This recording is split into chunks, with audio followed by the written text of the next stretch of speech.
శుక్రుడు మాంగళ్య కారకుడు, కళత్ర కారకుడు.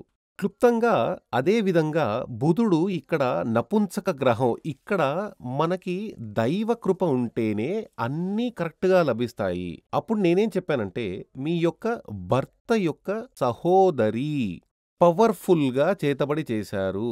చాలా సార్లు చేశారు. అదే మీ సమస్యలన్నిటికీ కారణం. శరీరం మొత్తం దురద పెడుతోందా అని అడిగాను. అవును స్వామి, చాలా శరీరం మొత్తం దురద పెడుతోంది. అదేమిటంటే లగ్నంలో రాహు ఉంటే, లగ్నంలో రాహు దృష్టి ఉంటే అలా జరుగుతుంది. కానీ ఈమె జాతకంలో లగ్నంలో రాహు లేదు. రాహు దృష్టి కూడా లేదు. అప్పుడు ఆమె చెప్పింది, చేతులు, కాళ్ళు పుండులాగా ఇలా ఇచ్చింగ్ గోకుతూ ఉంటారు కదా! దురద పెట్టి గోకి గోకి చాలా ట్రీట్మెంట్ చేశాను కానీ నయం కాలేదు. చేతబడి జరిగింది. ఆమె చాలా చోట్ల చూపించారు. వాళ్ళు చెప్పారు. కేరళలో వెళ్లి ప్రశ్న అడిగాను.